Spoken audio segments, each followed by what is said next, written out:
വൈകുന്നേരം ആയപ്പോൾ ഞങ്ങൾ വോട്ട് ചെയ്യാൻ വേണ്ടി പോവാട്ടോ. രാവിലെ നല്ല തിരക്കല്ലേ. അപ്പോൾ വൈകുന്നേരം പോകാമെന്ന് വിചാരിച്ചേ. ഞങ്ങൾക്ക് വോട്ട് വരുന്നത് മൂലങ്കാവ് സ്കൂളിലാട്ടോ.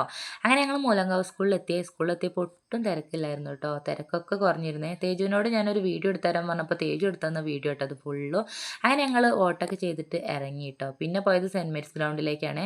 തേജുവിനെ ക്രിക്കറ്റ് പ്രാക്ടീസ് ചെയ്യാൻ വേണ്ടി കൊണ്ടുപോയത് കേട്ടോ. തേജുവിനാണ് ഭയങ്കര ഇഷ്ടമുള്ളൊരു കളി കേട്ടോ ക്രിക്കറ്റ്. അങ്ങനെ ഏട്ടനും തേജുവും കൂടി ക്രിക്കറ്റ് പ്രാക്ടീസ് ചെയ്തിട്ടോ. ഞാൻ പിന്നെ അവിടെ ഗ്രൗണ്ടിൽ കുറേ കുട്ടികൾ കളിക്കുന്നുണ്ടായിരുന്നേ. അവിടെ ഒരു സൈക്കിൾ കണ്ട് അങ്ങനെ ഞാനും കുറച്ച് നേരം സൈക്കിളൊക്കെ ഓടിച്ചിട്ടോ ഗ്രൗണ്ട് ചുറ്റും. പിന്നെ തേജും വന്നിട്ട് എൻ്റെ കയ്യിൽ നിന്ന് വാങ്ങി അവനും ഓടിച്ചു കേട്ടോ. പിന്നെ പോയത് ഞങ്ങൾ എസ് ഭാരതിലേക്കാണ്. എനിക്കൊരു സാരി എടുക്കാൻ വേണ്ടി പോയതാട്ടോ. എനിക്കാണെങ്കിൽ കുറേ സാരി കണ്ടിട്ട് ഏതെടുക്കണം എന്നുള്ള കൺഫ്യൂഷൻ ആട്ടോ. ഞാനാണെങ്കിൽ ഓരോന്ന് വെച്ച് വെച്ച് നോക്കി ഏട്ടനെ കാണിക്കുകയാണേ. ഏട്ടനാണെങ്കിലും നിനക്ക് ഇഷ്ടമുള്ളത് എടുക്കുന്നു പറഞ്ഞിട്ട് ഞാൻ ഈ മഞ്ഞ സാരി ആയിട്ട് എടുത്തത് എനിക്ക് ഭയങ്കര ഇഷ്ടപ്പെട്ടെ. അങ്ങനെ ഞാൻ ബില്ലൊക്കെ അടിച്ച് നേരെ പുറത്തിറങ്ങിട്ടോ. പിന്നെ പോയത് ഞങ്ങളൊരു ചായ കുടിക്കാൻ വേണ്ടിയിട്ടാണ്. നല്ല ചൂട് ചായ നല്ല ചൂട് ഉള്ളിവടയും കഴിച്ചിട്ടോ. അടിപൊളിയായിരുന്നേ. അപ്പോൾ ഇന്നത്തെ വീഡിയോ എത്ര ഉള്ളൂ. ബായ്.